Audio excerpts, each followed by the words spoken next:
आंध्र प्रदेश की पहाड़ियों के बीच एक ऐसी जगह है जहाँ पत्थरों के बीच सिर्फ एक मंदिर नहीं, बल्कि सदियों पुरानी कई कहानियाँ छिपी हुई हैं। यहाँ एक तरफ महान ऋषि अगस्त्य की तपस्या की कथा सुनाई जाती है, दूसरी तरफ भगवान शिव के उमा महेश्वर रूप की पूजा होती है। सामने एक विशाल नंदी है जिसके बारे में कहा जाता है कि उसका आकार समय के साथ बढ़ रहा है।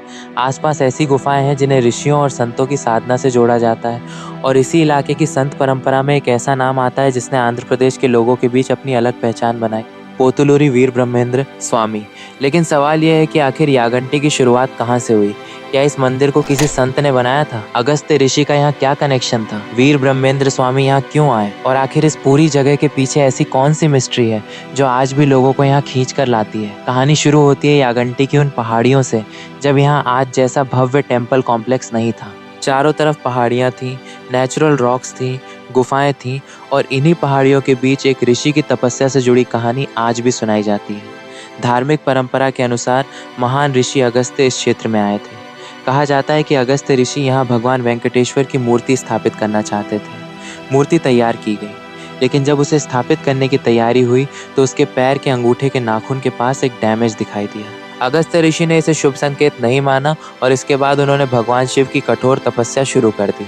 लंबे समय तक तपस्या करने के बाद धार्मिक मान्यता के अनुसार भगवान शिव उनके सामने प्रकट हुए। अगस्त्य ऋषि ने प्रार्थना की कि भगवान शिव माता पार्वती के साथ इसी स्थान पर भक्तों को दर्शन दें, और इसी परंपरा से यागंटी में उमा महेश्वर की पूजा की कथा जुड़ती है। लेकिन यहाँ एक बहुत ज़रूरी बात समझना ज़रूरी है। यागंटी का मंदिर किसी ऋषि द्वारा बनाया गया था, ऐसा कहना हिस्टोरिकल फैक्ट नहीं है। मंदिर की आर्किटेक्चर और निर्माण परंपरा को विजयनगर पीरियड से जोड़ा जाता है, और इसके निर्माण का संबंध विजयनगर शासकों हरिहर और बुक्का राय से बताया जाता है। यानी यागंटी की कहानी में दो अलग अलग टाइम पीरियड एक साथ दिखाई देते हैं। एक तरफ प्राचीन धार्मिक लेजेंड है जिसमें अगस्त्य ऋषि की तपस्या और भगवान शिव के दर्शन की बात आती है, और दूसरी तरफ हिस्ट्री है जिसमें विजयनगर साम्राज्य के समय मंदिर का निर्माण और विकास दिखाई देता है।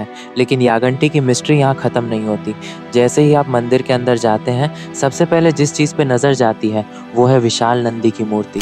ये नंदी सामान्य आकार की मूर्तियों से काफ़ी अलग दिखाई देता है, और इसके साथ सदियों पुरानी एक मान्यता जुड़ी हुई है। कहा जाता है कि नंदी का आकार धीरे धीरे बढ़ रहा है। आंध्र प्रदेश के नंदयाल जिला प्रशासन की जानकारी में ASI के हवाले से लगभग 1 इंच इन 20 ईयर्स की वृद्धि का उल्लेख मिलता है। अब सोचिए, अगर किसी पत्थर की प्रतिमा के आकार में समय के साथ बदलाव दिखाई दे तो सवाल उठना स्वाभाविक है कि आखिर ऐसा क्यों हो रहा है। भक्त इसे नंदी की दिव्य शक्ति से जोड़ते हैं, जबकि साइंस के नज़रिए से पत्थर की संरचना, मिनरल्स, मौसम और नेचुरल प्रोसेस जैसी चीज़ों को अलग तरीके से देखा जा सकता है।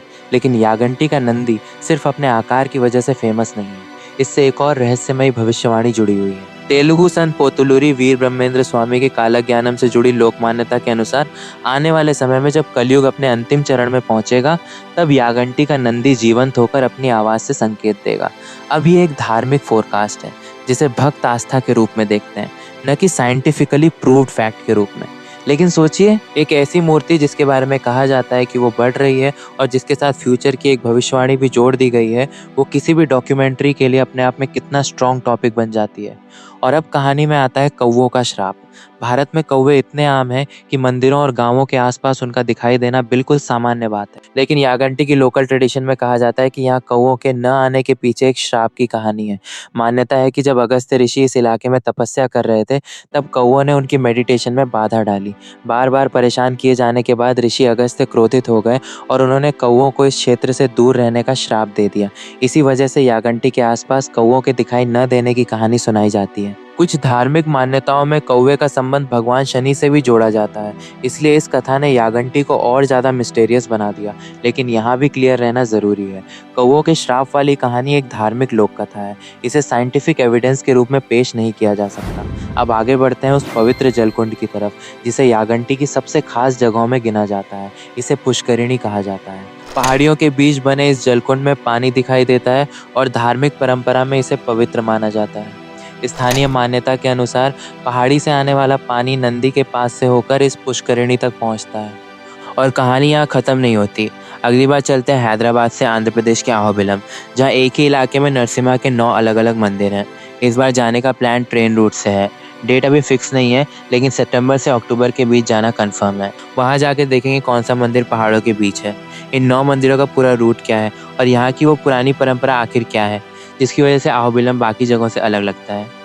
और इस जगह से मेरा कनेक्शन भी काफ़ी पुराना है। बचपन में मैं यहाँ आ चुका हूँ और नंदयाल में मेरे रिश्तेदार रहते हैं।